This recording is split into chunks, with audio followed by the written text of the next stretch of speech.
কোরবানির ৩ দিন পর আমার বাসায় সবাই একদম বিরক্ত হয়ে গিয়েছে গরুর মাংস খেতে, খেতে। তাই ভাবলাম আজকে একটু ভর্তা স্পেশাল কিছু রেসিপি আপনাদের সাথে শেয়ার করব। সো যেমন বলা তেমন কাজ।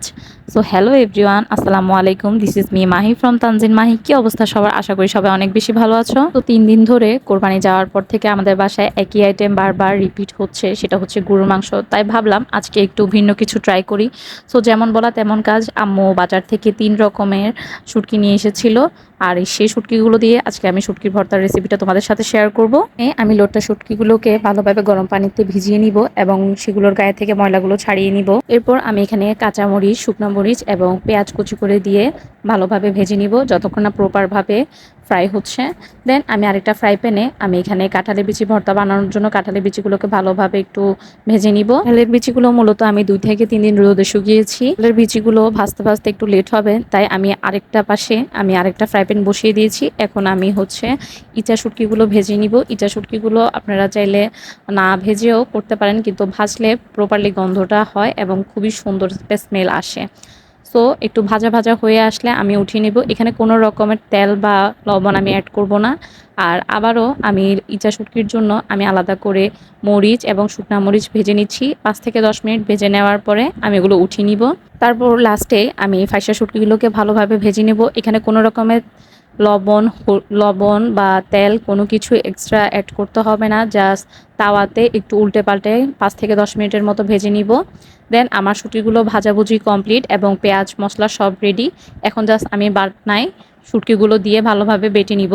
মেইনলি আমি শুটকিগুলো বাটার আগে আমি সবকিছু একদম রেডি করে রাখি, যেন আমার হাতের কাছে সবকিছু থাকে এবং খুব ইজিতে আমি প্রপারলি ভর্তাটা রেডি করতে পারি। সো এখানে আমি ধনিয়া পাতা, কাঁচা পেঁয়াজ এবং ভাজা পেঁয়াজ, তারপর সাথে কাঁঠালের বিচি এবং 3 পদের শুটকি নিয়ে নিয়েছি। আর এখানে কাঁঠালের বিচিগুলো খুব নরম হয়ে গিয়েছে ভাজার কারণে।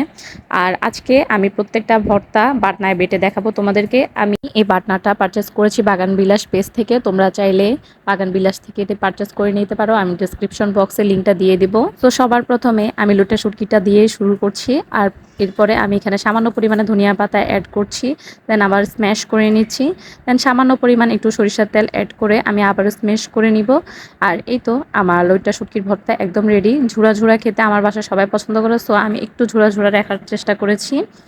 এরপরে সেকেন্ড স্টেপে আমি এখন দেখাবো চিংড়ির শুটকি। আর চিংড়ির শুটকিটা টোটালি তেমন একটা ঝামেলা ছাড়াই প্রথমে আমি চিংড়িটাকে একটু ভালোভাবে স্ম্যাশ করে নিব।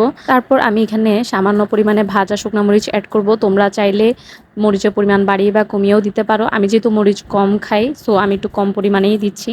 দেন সামান্য পরিমাণে একটু লবণ, পেঁয়াজ, তারপর হচ্ছে সামান্য পরিমাণে ধনিয়া পাতা দিয়ে সব কিছু মিলিয়ে স্ম্যাশ করে নিব। তারপর অল্প পরিমাণে আমি এখানে সরিষার তেল অ্যাড করে দিব এবং আবারও ভালোভাবে বাটনায় বেটে নিব। ভর্তাগুলো শিপাটায় করতে আমার অনেকক্ষণ সময় লাগতো, বাট বাটনায় আজকে আমি খুব সহজে অল্প সময়ে আমি এই ভর্তাগুলো রেডি করেছি। দেন ফাইনালি কাঁঠালের বিচি ভর্তার জন্য প্রথমে আমি কাঁঠালের বিচিগুলোকে শিলনোড়ায় একটু আধা চাচা করে নিয়েছি। তারপর ব্লেন্ডারে দিয়ে দিব। এরপরে কাঁচামরিচ, শুকনা মরিচ, পেঁয়াজ এবং সামান্য পরিমাণে ধনিয়া পাতা এবং সবশেষে লবণ আর ফাইসা শুটকি দিয়ে ভালোভাবে মিক্সড আপ করে নিব। এরপরে সামান্য পরিমাণে একটু পানি অ্যাড করব, সুন্দরভাবে ব্লেন্ডারে ব্লেন্ড করে নেব। অ্যান্ড ফাইনালি আমার 3 পদের ভর্তার রেসিপি একদম তোমাদের সামনে হাজির। সো তোমরাও কারা কারা আমার মতো গরুর মাংস খেতে খেতে খুব বিরক্ত হয়ে গিয়েছো এবং ভর্তা ট্রাই করতে চাচ্ছ, সো অবশ্যই আমার রেসিপিটা চেক করবে এবং অবশ্যই ট্রাই করে আমাকে জানাবে। And don't forget to share with your friends and families. আজকে এ পর্যন্তই। ভালো থাকবে, সুস্থ থাকবে এবং আমাদের জন্য বেশি বেশি দোয়া করবে। আল্লাহ হাফেজ।